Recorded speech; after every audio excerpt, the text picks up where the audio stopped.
Hello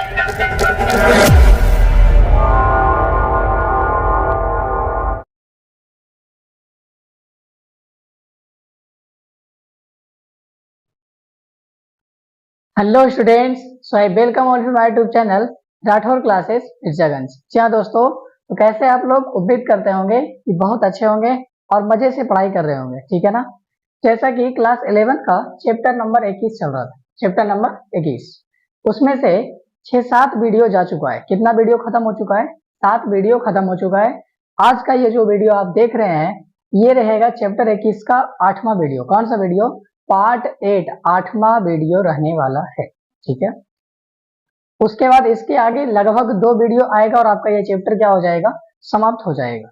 जैसा कि सबसे पहले इंट्रोडक्शन के बारे में बताए थे, कल वाले लेक्चर में बताए थे क्या क्या पढ़ाया हुआ था। उसके बाद पिछला वाला लेक्चर मानव मस्तिष्क था। पिछला वाला लेक्चर कौन सा था? मानव मस्तिष्क, यानी कि ह्यूमन ब्रेन। मतलब कि आपका दिमाग कैसे काम करता है, आपके दिमाग कितने भागों में होता है, कौन से भाग किस काम को नियंत्रित करता है, सारा कुछ देख लिए थे उसमें, ठीक है ना।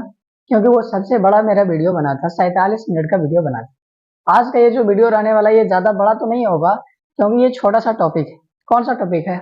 बोले थे कि केंद्रीय तंत्रिका तंत्र के अंतर्गत 2 चीज आता है। एक होता है हमारा मस्तिष्क और दूसरा होता है मेरुरज्जु। एक होता है मस्तिष्क और दूसरा होता है मेरुरज्जु। तो इसके पहले मस्तिष्क खत्म कर दिए, उसके बाद क्या स्टार्ट कर दिए? मेरुरज्जु स्टार्ट कर दिए। तो आज हम मेरुरज्जु के बारे में जानने वाले हैं कि मेरुरज्जु क्या होता है, ये कौन सा केंद्रीय तंत्रिका तंत्र है और इसमें क्या क्या होता है, ये सब जानेंगे, ठीक है। जब ये मस्तिष्क और मेरुरज्जु खत्म हो जाएगा, उसके बाद 2 छोटा सा टॉपिक आपका बचता है। एक टॉपिक का नाम है प्रतिवर्ती क्रिया और दूसरे टॉपिक का नाम है प्रतिवर्ती चाप, यानी कि रिफ्लेक्स एक्शन और रिफ्लेक्स आर्क। तो ये दोनों टॉपिक के बारे में भी जिक्र करने वाले हैं कि ये क्या है। लेकिन सबसे पहले आज क्या पढ़ेंगे? मेरुरज्जु के बारे में। मेरुरज्जु को इंग्लिश में क्या बोलते हैं? Spinal cord. मेरुरज्जु को इंग्लिश में क्या बोलते हैं? Spinal cord. देखिए, एक एक पॉइंट को क्लियर क्लियर करते चलिए, ठीक है। जैसा कि देखिए, सबसे पहले लिखे हैं, यह कशेरुक दंड के अदर होता है, अदर नहीं होता है, अंदर होता है। क्या कशेरुक दंड के अंदर होता है? इसका कहने का मतलब क्या हुआ? जब हड्डी वाला चैप्टर पढ़ा रहे थे, बोन वाला चैप्टर, तो क्या उसमें कशेरुक दंड पढ़ाए थे? हाँ, पढ़ाए थे। ये जो हमारा रीढ़ का हड्डी होता है, पीछे वाला जो बीचों बीच में एक रीढ़ का हड्डी होता है, उसी को बोलते हैं कशेरुक दंड। उसी को क्या बोलते हैं? कशेरुक दंड, ठीक है। और उसमें भी बहुत सारा प्रकार था, जैसे ग्रीवा कशेरुक हो गया, जैसे बख्शिया कशेरुक हो गया और कटी कशेरुक हो गया, ठीक है। इस प्रकार से बहुत सारा उसमें कशेरुक था। ओके, ये जो मेरुरज्जु है, वहां पर भी बताए थे कि कशेरुक दंड के बीच में क्या पाया जाता है? मेरुरज्जु पाया जाता है। कशेरुक दंड के बीच में क्या पाया जाता है? मेरुरज्जु पाया जाता है। उसी मेरुरज्जु की बात कर रहे हैं, ठीक है। अच्छा, आगे देखिए, ये जो मेरुरज्जु होता है, ये भी क्या है? एक प्रकार का केंद्रीय तंत्रिका तंत्र है। ये भी क्या है? केंद्रीय तंत्रिका तंत्र है। ओके, इसलिए इसे भी सुरक्षा चाहिए। जैसे हमारा मस्तिष्क केंद्रीय तंत्रिका तंत्र था, इसको सुरक्षा दिए थे, खोपड़ी भी दिए थे और मेनिंजेस भी घेरे हुए थे, ठीक है। उसी प्रकार से ये जो मेरुरज्जु है, ये भी केंद्रीय तंत्रिका तंत्र है, तो इसको भी सुरक्षा मिलना चाहिए। तो इसको भी सुरक्षा कौन देता है? वही मेनिंजेस देता है। ब्रेन में भी 3 परत था मेनिंजेस का, और मेरुरज्जु में भी कितना परत घेरा रहेगा? 3 परत। कौन सा परत? मेनिंजेस का। वो करेगा क्या? सुरक्षा प्रदान करेगा। क्या काम करेगा? सुरक्षा प्रदान करेगा। ओके, यहाँ तक क्लियर है, ठीक है। अब बात आता है कि जो हमारा कशेरुक दंड है, जो हमारा कशेरुक दंड है, रीढ़ की हड्डी है, जब उसके बीच में क्या पाया जाता है? क्या पाया जाता है? मेरुरज्जु पाया जाता है। तो यहाँ पे सवाल ये आता है कि क्या पूरे कशेरुक दंड में मेरुरज्जु होता है? नहीं, ऐसा नहीं होता है। यहाँ पे हम लिखे हैं कि यह कशेरुक दंड के अंदर होता है, ये बात ठीक है, लेकिन क्या पूरे कशेरुक दंड के अंदर होता है? नहीं, पूरे कशेरुक दंड के अंदर नहीं होता है। तो कहां से कहां तक होता है? सवाल है क्या आया कि कहां से कहां तक होता है। तो बताते हैं कि कशेरुक दंड जो होता है, वो पहले ग्रीवा कशेरुक, कौन से? पहले ग्रीवा कशेरुक से लेकर दूसरे कटे कशेरुक, पहले ग्रीवा से लेकर के दूसरे कटी कशेरुक तक। तो कशेरुक भी बहुत सारा था, जैसे ग्रीवा कशेरुक था, फिर बख्शिया कशेरुक था, फिर कटी कशेरुक था, इस प्रकार से था। तो जो पहला ग्रीवा कशेरुक है, पहला ग्रीवा कशेरुक, वहां से लेकर के दूसरे कटी कशेरुक तक, पहले ग्रीवा कशेरुक से लेकर के दूसरे कटी कशेरुक तक के बीच में कौन होता है? मेरुरज्जु होता है। तो कोई सवाल करेगा कि मेरुरज्जु कशेरुक दंड में होता है, ये बात तो ठीक है, लेकिन हमको ये बताओ कि किस किस के बीच होता है। तो बोलना है पहले ग्रीवा कशेरुक और दूसरे कटी कशेरुक के बीच। पहले ग्रीवा कशेरुक और दूसरे कटी कशेरुक के बीच में क्या होता है? मेरुरज्जु होता है। यहां तक बात क्लियर होगी। आगे देखिए, इसमें 3 अलग अलग भाग होता है। जैसे कि इसका अगला भाग क्या हो गया? अगला भाग, जो अगला भाग होता है उसमें संवेदी तंत्रिका होता है। इसके अगले भाग में कौन सा तंत्रिका होता है? संवेदी तंत्रिका। अच्छा, इसके पिछले भाग में प्रेरक तंत्रिका होता है। इसके पिछले भाग में कौन सा तंत्रिका होगा? प्रेरक तंत्रिका। इसके साइड वाले भाग में स्वायत्त तंत्रिका तंत्र होता है। तो इसमें 3 अलग अलग भाग है, उसमें अलग अलग प्रकार के तंत्रिका पाया जा रहा है। अगले भाग में संवेदी तंत्र, पिछले भाग में प्रेरक तंत्रिका और साइड वाले भाग में स्वायत्त तंत्रिका तंत्र। तो इस प्रकार के भाग इसमें पाए जाते हैं। तो यहाँ क्या हो गया, आपके चैप्टर में या आपके बुक में इसके बारे में ज्यादा डिस्कशन नहीं किया हुआ है, इसलिए हम भी चाहते हैं कि इस चैप्टर में उतना ज्यादा इसको उतना नहीं उलझाया जाए। लेकिन ब्रेन के बारे में थोड़ा डिटेल जाना था तो डिटेल भी चल गए, कोई दिक्कत नहीं है, क्योंकि ब्रेन के बारे में जानकारी देना जरूरी था। ओके, बस मेरुरज्जु के बारे में इतना ही। आगे क्या है? एक नोट पॉइंट। आगे क्या है? एक नोट पॉइंट लिखा हुआ है और उसमें लिखा हुआ है फोरामेन ऑफ मैग्नम। उसमें क्या लिखा हुआ है? Foramen of magnum. अब ये इंग्लिश में नाम क्यों लिख दिए? क्योंकि हिंदी में भी यही होता है। हिंदी में भी क्या होता है? यही होता है। इसको बोलते हैं फोरामेन का मैग्नम। इसको क्या बोलते हैं? फोरामेन का मैग्नम। देखिए, फोरामेन का मैग्नम होता क्या है? ये जो फोरामेन का मैग्नम है एक छिद्र होता है। फोरामेन का मैग्नम क्या होता है? एक छिद्र होता है। तो अभी हम छिद्र कहाँ से पढ़ लिए भाई साहब? देखिए इधर, क्या हम ब्रेन के बारे में बता दिए क्या? बिल्कुल बता दिए। क्या हम मेरुरज्जु के बारे में बता दिए क्या? बिल्कुल बता दिए। अब यहाँ पे सवाल ये आता है कि जो हमारा ब्रेन है और जो मेरुरज्जु है, क्या ये दोनों जुड़ा हुआ है क्या? बिल्कुल जुड़ा हुआ है। तो बीच में तो हमारा खोपड़ी आ जाता है। बीच में क्या आ जाता है? खोपड़ी आ जाता है। वही खोपड़ी में एक छिद्र होता है। उसी खोपड़ी में क्या होता है? एक छिद्र होता है। उसी छिद्र को बोलते हैं फोरामेन का मैग्नम। उसी छिद्र को क्या बोलते हैं? फोरामेन का मैग्नम। देखिए, पश्च मस्तिष्क, पश्च मतलब क्या हुआ? पीछे वाला मस्तिष्क, ठीक है। तो पश्च मस्तिष्क के मेडुला वाला भाग, कौन सा भाग? मेडुला वाला भाग, जिस छिद्र के सहारे खोपड़ी के बाहर आता है। पश्च मस्तिष्क का भाग यानी कि मेडुला वाला भाग जिस छिद्र के सहारे खोपड़ी के बाहर आता है। किसके बाहर आता है? खोपड़ी के बाहर आता है, उसे फोरामेन का मैग्नम कहते हैं। उसे क्या कहते हैं? फोरामेन का मैग्नम कहते हैं।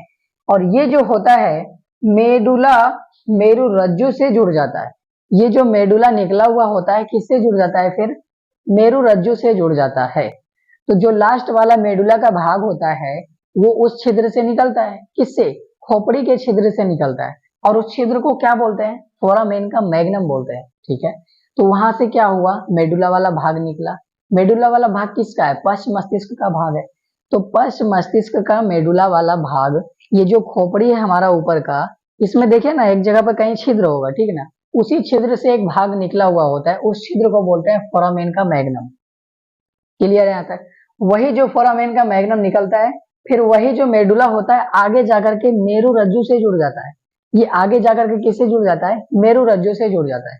यहाँ तक क्लियर होगी? ठीक है। अब ये मेरुरज्जु का टॉपिक क्या होता है आपका? समाप्त होता है। तो उम्मीद करते हैं कि ये अच्छे से समझ में आया होगा, ठीक है। इसको लिख लीजिए भी, इसको क्या करना है? लिखना भी है। स्क्रीनशॉट मार लीजिए एक बार, ठीक है। जब ये हो गया तो अब उसके बाद बताते हैं दो टॉपिक, प्रतिवर्ती क्रिया और प्रतिवर्ती चाप। अगला टॉपिक क्या है? प्रतिवर्ती क्रिया और प्रतिवर्ती चाप। और ये देखिए बहुत ही, एक सेकेंड, ये देखिए बहुत ही अच्छा टॉपिक है। ये कौन सा टॉपिक है? बहुत ही अच्छा टॉपिक है। अच्छा टॉपिक कहने का मतलब क्या हुआ? समझने वाला टॉपिक है और बहुत ही आसान ही टॉपिक है। देखिए लिखा हुआ क्या है? प्रतिवर्ती क्रिया। लिखा हुआ क्या है? प्रतिवर्ती क्रिया। क्रिया का मतलब क्या होना? कुछ काम होना, ठीक है। प्रतिवर्ती क्रिया मतलब कुछ काम हो रहा है, ओके। तो ये क्रिया कब होता है? ये क्रिया कब होता है? अच्छा, ऐसा कभी हुआ है कि आपका हाथ या आपके शरीर का भाग या कोई अंग अचानक किसी गर्म वस्तु पे पड़ गया हो, या अचानक किसी ठंडे वस्तु पे पड़ गया हो, या अचानक किसी नुकीले वस्तु पे पड़ गया हो, तो उस कंडीशन में क्या होता है, उस कंडीशन में हमारा अंग क्या करता है, अचानक वहां से तुरंत स्वयं हट जाता है। वो अंग क्या हो जाता है, अचानक स्वयं वहां से तुरंत हट जाता है। ऐसा तो होता ही होगा, ठीक है। जैसे कि मान लीजिए किसी का हाथ चल गया गर्म तावे पर, किसी का हाथ कहाँ चल गया, गर्म तावे पर, तो क्या पहले सोचेंगे कि अब हमको गर्म लग रहा है, अब हमको हटाना चाहिए तो हटाएंगे, ऐसे होता है क्या, नहीं। जैसे ही हाथ टच हुआ वैसे ही तुरंत हट जाता है, इसमें हमको सोचने का टाइम नहीं मिलता है। क्यों नहीं मिलता है, यही जो क्रिया हुआ इसी क्रिया को बोलते हैं प्रतिवर्ती क्रिया। इसी क्रिया को क्या बोलते हैं, प्रतिवर्ती क्रिया। तो प्रतिवर्ती क्या क्रिया क्या हुआ, ये वैसा क्रिया है जो किसी कंडीशनल में होता है। जैसे ये शरीर का कोई अंग अधिक गर्म या ठंडी या नुकीले वस्तु के संपर्क में आता है तो वो अंग वहां से क्या होता है, अचानक स्वयं हट जाता है। वो अंग क्या हो जाता है, अचानक स्वयं हट जाता है। इसका कहने का मतलब ये हुआ कि प्रतिवर्ती क्रिया वैसी क्रिया होती है जिस कंडीशन में हमारे शरीर का कोई अंग किसी गर्म वस्तु पर या किसी नुकीली वस्तु पर या किसी ठंडी वस्तु पे पड़ जाता है तो हमारा शरीर का अंग अचानक और स्वयं, अचानक और स्वयं वहां से हट जाता है। इसी को बोलते हैं प्रतिवर्ती क्रिया। इस क्रिया को क्या बोलते हैं, प्रतिवर्ती क्रिया। जैसे ही गर्म वस्तु पर हाथ रखाया वैसे ही अचानक एकदम तुरंत हट जाता है, हाथ की नहीं बिल्कुल हट जाता है। अच्छा, ऐसे क्रिया को क्या बोलते हैं, प्रतिवर्ती क्रिया। ऐसे क्रिया को क्या बोलते हैं, प्रतिवर्ती क्रिया। क्या कभी ऐसा हुआ है कि हाथ रखा गया है, उसके बाद आधा घंटा सोच रहे हैं या पापा से पूछ रहे हैं कि हेलो पापा जी, अभी मेरा हाथ गर्म तावे पे रखाया हुआ है, हमको गर्म लग रहा है, हटाए कि नहीं हटाए, ऐसा होता है क्या, नहीं होता है। तो क्या करते हैं उस कंडीशन में, कुछ सोचने का टाइम नहीं होता है, जैसे ही हाथ गर्म तावे पर पड़ा वैसे ही अचानक अपने आप हट जाता है, उसमें आपको कुछ सोचने का जरूरत नहीं है, आपको कोई सोचने का टाइम नहीं मिलता है। तो उसी प्रकार के क्रिया को बोलते हैं प्रतिवर्ती क्रिया। समझ में आ गया, आगे देखिए। ये क्रिया केंद्रीय तंत्रिका तंत्र के अनुपस्थिति में होता है। ये जो प्रतिवर्ती क्रिया होता है किसके अनुपस्थिति में होता है, केंद्रीय तंत्रिका तंत्र के अनुपस्थिति में होता है। सोचिए, जब केंद्रीय तंत्रिका तंत्र उपस्थित है, केंद्रीय तंत्रिका तंत्र क्या है, उपस्थित है, तो ये आराम से सूचना भेजेगा, तब ना हम जानेंगे। जैसे उसको गर्म तवा पर हाथ रखाया तो वो सूचना उसको दिया, फिर वो सूचना मस्तिष्क को देगा, तो इतना में बहुत ज्यादा टाइम लग जाएगा। इसलिए इसमें क्या अनुपस्थित होता है, केंद्रीय तंत्रिका तंत्र अनुपस्थित होता है। ये क्रिया बहुत जल्दी होता है, ये जो प्रतिवर्ती क्रिया होता है ये क्या होता है, बहुत जल्दी होता है। ओके, और यह हमारे शरीर को सुरक्षा प्रदान करता है। ये क्रिया क्या करता है, हमारे शरीर को सुरक्षा प्रदान करता है। सुरक्षा प्रदान करने का मतलब क्या हुआ कि अगर हमको लेट से पता चलता, अगर गर्म तवा पर हाथ रखा जाता और हमको लेट से पता चलता, जल्दी ये नहीं होता, तो ऐसे में हमारा वो हाथ जल जाता कि नहीं जल जाता, तो जल जाता तो नुकसान होता। तो इसलिए क्या हुआ, नहीं जला, तुरंत हटा लिए तो नहीं जला, तो इसका मतलब क्या, वो अंग सुरक्षा हो गया क्या, उस अंग का सुरक्षा हुआ कि नहीं हुआ, बिल्कुल हुआ। तो इस प्रकार से क्या होता है, प्रतिवर्ती क्रिया होता है, अचानक वहां से हाथ हट जाता है, तो ये क्रिया बहुत जल्दी होता है और अचानक हट जाता है, इसी के कारण हमारा अंग क्या होता है, सुरक्षित रह जाता है। इसी प्रकार की क्रिया को बोलते हैं प्रतिवर्ती क्रिया। क्या बोलते हैं, प्रतिवर्ती क्रिया। क्या, अब ये हो गया खत्म, ये भी क्या हो गया, खत्म। अब एक अगला छोटा सा टॉपिक बचा हुआ है, प्रतिवर्ती चाप। अगला टॉपिक कौन सा है, प्रतिवर्ती चाप। तो अभी अभी समझाए हैं प्रतिवर्ती क्रिया और उसी से रिलेटेड है एक प्रतिवर्ती चाप। उसी से रिलेटेड कौन सा टॉपिक है, प्रतिवर्ती चाप। ये क्या होता है, प्रतिवर्ती चाप कहने का मतलब ये हुआ कि प्रतिवर्ती जो क्रिया हुआ, अभी कौन सा क्रिया हुआ, प्रतिवर्ती क्रिया। तो प्रतिवर्ती क्रिया जो हुआ वो कैसे कैसे काम किया, प्रतिवर्ती क्रिया का सूचना कैसे कैसे किस जगह से होकर के उसका गुजरा, उसी रास्तों को क्या बोलते हैं, प्रतिवर्ती चाप बोलते हैं। उसी रास्तों को क्या बोलते हैं, प्रतिवर्ती चाप। देखिए, प्रतिवर्ती क्रिया तथा इसका उद्दीपन मिलकर, प्रतिवर्ती क्रिया और इसका उद्दीपन मिल करके प्रतिवर्ती चाप का निर्माण करता है। कौन कौन मिलकर के प्रतिवर्ती चाप बनाता है, एक तो हो गया प्रतिवर्ती क्रिया और क्या हो गया, उद्दीपन। तो जैसे ही कोई उद्दीपन हुआ, उद्दीपन मतलब गर्म वस्तु, और प्रतिवर्ती क्रिया का मतलब क्या हुआ, जैसे ही गर्म वस्तु पर हाथ पड़ा और तुरंत अचानक हट गया, जल्दी सा हट गया, तो क्या हुआ, प्रतिवर्ती क्रिया तथा उद्दीपन ये दोनों मिल करके क्या बनाता है, प्रतिवर्ती चाप। किसका निर्माण करता है? प्रतिवर्ती चाप का निर्माण करता है। ये जो प्रतिवर्ती क्रिया है जिस पथ से होकर गुजरता है, प्रतिवर्ती क्रिया जिस पथ से होकर गुजरता है उसी पथ को बोलते हैं प्रतिवर्ती चाप। उसी पथ को क्या कहते हैं? प्रतिवर्ती चाप कहते हैं। तो प्रतिवर्ती चाप कुछ नहीं है, प्रतिवर्ती चाप क्या है कि जिस क्रिया मतलब जो प्रतिवर्ती क्रिया हो रहा है वही क्रिया जिस जिस रास्ता से होकर गुजरती है उसी रास्ता को प्रतिवर्ती चाप कहते हैं। यहाँ तक कोई दिक्कत नहीं है। तो अभी अभी ये बहुत ही छोटा टॉपिक है, बाकी सारा क्या हो गया, ये खत्म हो गया। तो थोड़ा सा वर्बली रिवीजन करा देते हैं। मेरु रज्जु कहाँ होता है? कशेरुक दंड के अंदर। क्या पूरे कशेरुक दंड में होता है? नहीं। कहाँ से कहाँ होता है? पहले ग्रीवा से लेकर के दूसरे कटी कशेरुक तक, पहले ग्रीवा कशेरुक से लेकर के दूसरे कटी कशेरुक तक। और इसमें 3 भाग होता है। जो अगला भाग होता है वो संवेदी तंत्रिका पाया जाता है, जो पिछला भाग होता है उसमें प्रेरक तंत्रिका होता है, और जो बगल वाला भाग होता है उसमें कौन सा तंत्रिका तंत्र होता है? स्वायत्त तंत्रिका तंत्र होता है। फिर बताया फोरामेन का मैग्नम क्या होता है? एक प्रकार का छिद्र होता है। उस छिद्र में होता क्या है?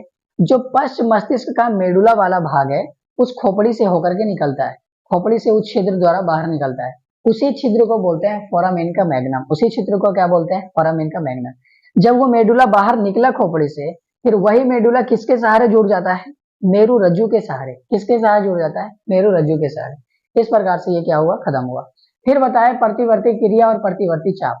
तो प्रतिवर्ती क्रिया क्या है कि जब हमारा कोई अंग, शरीर का अंग किसी गर्म वस्तु पर पड़ गया या ठंडा या नुकीले वस्तु पर पड़ गया, देखें कभी कांटा गड़ जाता है तो अचानक पैर उठ जाता है कि नहीं उठ जाता है? क्यों उठा?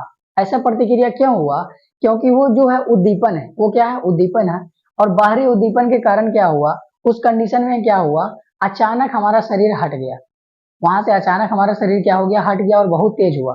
यही जो क्रिया हुआ इसी क्रिया को बोलते हैं प्रतिवर्ती क्रिया। ये होता है अनैच्छिक क्रिया, मेरे चाहने या नहीं चाहने की वजह से ऐसा नहीं होता है, ये अपने आप हो जाता है, स्वयं हो जाता है। और इसको हमारा ब्रेन रेगुलेट नहीं करता है। कौन रेगुलेट करता है? मेरु रज्जु रिलेट करता है। ठीक है।